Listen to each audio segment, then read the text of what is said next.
कुश्ती संघ को सस्पेंड कर दिया। कुश्ती संघ की पूरी टीम को निलंबित कर दिया गया है। ऐसे में अब संजय सिंह कुश्ती संघ के अध्यक्ष नहीं रहेंगे।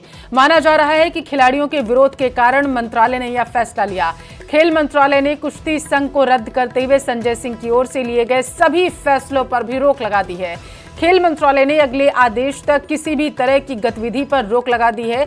बताते चले कि इस साल पहलवानों के विरोध के बाद बीजेपी सांसद बृजभूषण शरण सिंह को कुश्ती संघ के अध्यक्ष के पद से हटा दिया गया था। इसके बाद चुनाव हुआ और बृजभूषण शरण के करीबी संजय सिंह चुनाव जीत गए।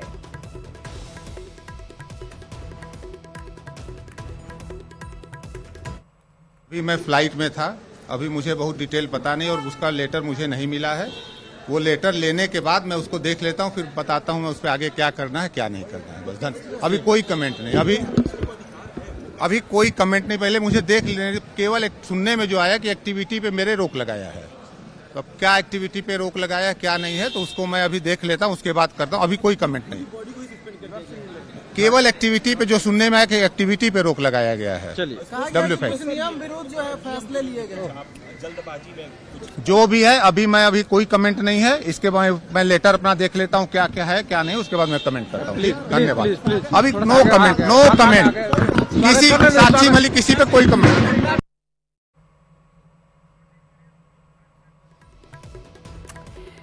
तो संजय सिंह को सुन रहे थे आप। उन्होंने कहा कि जानकारी सिर्फ अभी इतनी मिल पाई है कि उनके द्वारा जो फैसले लिए गए हैं उन पर रोक लगाई गई है।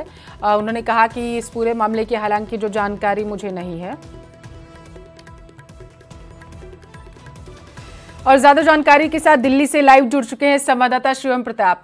शिवम, संजय सिंह का कहना है कि मुझे जानकारी नहीं है, हालांकि मंत्रालय की तरफ से बड़ा फैसला लिया गया है। अब कयास ये लगाए जा रहे हैं कि जो पहलवानों ने प्रदर्शन किया था ये उसकी वजह से ये कार्रवाई की गई है।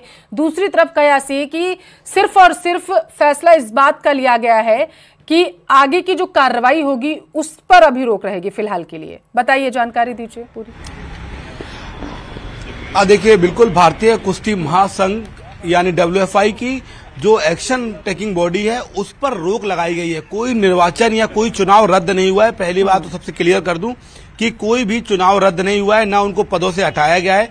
फिलहाल जो बॉडी है, पूरी कारकर्दी है, वो कोई भी एक्शन नहीं ले सकती या उन्होंने जो आदेश दिए थे उन पर रोक लगा दी गई है। दूसरी बड़ी बात कि संजय सिंह गुट का ये दरअसल दावा है कि इस पूरे मामले में दरअसल ये जो लेटर आया है जिसमें ये बात कही गई है कि खेल मंत्रालय ने पूरे जो कारकर्दी है उस पर रोक लगा दी, उसमें ये साफ किया गया कि जिस तरीके से नंदिनी नगर में जो आने वाले इस वीक में अंडर 15 अंडर 20 जो नेशनल ट्रायल है उस पर अचानक से फैसला लिया गया। सभी जो राज्य है, सभी बॉडीज है, उनको इन्फॉर्म नहीं किया गया। ऐसे में अचानक से फैसला लेना, गवर्निंग काउंसिल से बातचीत न करना, इसकी वजह से बॉडी पर रोक लगाई जा रही है। पूरी कारकर्दी पर रोक लगाई जा रही है। राष्ट्रीय प्रतियोगिता इस साल के अंत में शुरू करने का फैसला जानकारी है कि संजय सिंह की तरफ से लिया गया था और इन्हीं कुछ चीजों की वजह से इस पर रोक लगाई गई, क्योंकि मंत्रालय की तरफ से कहा गया कि अगर आप कोई भी फैसला लेते हैं तो कम से कम पहलवानों को तैयारी करने के लिए 15 दिन का समय तो होना ही चाहिए और इसी वजह से इन सारी गतिविधियों पर रोक लगाई गई है।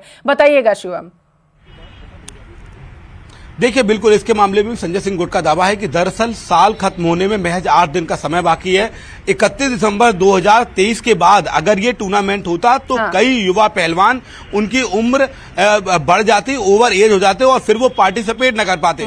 एग्जाम्पल के लिए अंडर 15 अंडर 20 के लिए ट्रायल होता है और अगर युवा की उम्र 21 साल हो जाती तो फिर वो ट्रायल नहीं कर पाते। बीते 11 महीनों में कोई भी ट्रायल नहीं हुआ है। ऐसे में राजनीति के चलते युवा पहलवानों का भविष्य बर्बाद हो जाता। यही एक वजह है कि जैसे ही चुनाव का निर्णय हुआ और संजय सिंह अध्यक्ष बनते हैं, वो तुरंत सभी राज्यों को इसकी जानकारी देते हैं। इसको लेकर भी संजय गुट का दावा है कि उनके पास दस्तावेज और वो लेटर मौजूद हैं जिसके जरिए उन्होंने सभी राज्यों को इन्फॉर्म किया था कि 31 दिसंबर से पहले हमें ये टूर्नामेंट आयोजित कराना है ताकि कोई भी युवा पहलवान उसका भविष्य बर्बाद ना हो, ओवर एज ना हो पाए। और यही एक वजह है कि उन्होंने तुरंत फैसला लिया। और इसको लेकर भी अगर संजय सिंह गुट कोर्ट जाता है तो कोर्ट में वो दस्तावेज रखे जाएंगे कि कैसे उनकी वजह थी, युवा पहलवानों का भविष्य बर्बाद ना हो, युवा पहलवानों के हित में ये निर्णय लिया गया कि 31 दिसंबर से पहले हम ये टूर्नामेंट कराएंगे। इस वक्त मैं संजय सिंह के आवास पर ही मौजूद हूं।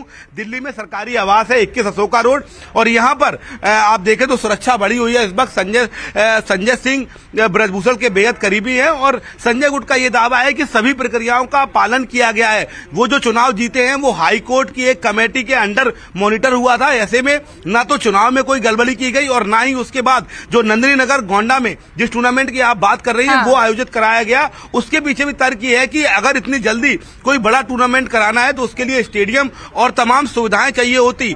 एक हफ्ते के अंदर इतनी बड़ी सुविधा का अरेंजमेंट और कहीं नहीं होता। गोंडा में स्टेडियम बेहद बड़ा है, ऑलरेडी डेवलप्ड है, इसलिए हमने जल्दी डिसीजन लिया ताकि कोई भी युवा पहलवान ओवर एज ना हो। और संजय सिंह की तरफ से बयान दिया गया है, लेकिन दूसरी तरफ अब जो है कयास ये लगाए जा रहे हैं क्योंकि ये जब बात सामने आई तो तरह तरीके की प्रतिक्रियाएं भी स्वयं सामने आने लगी।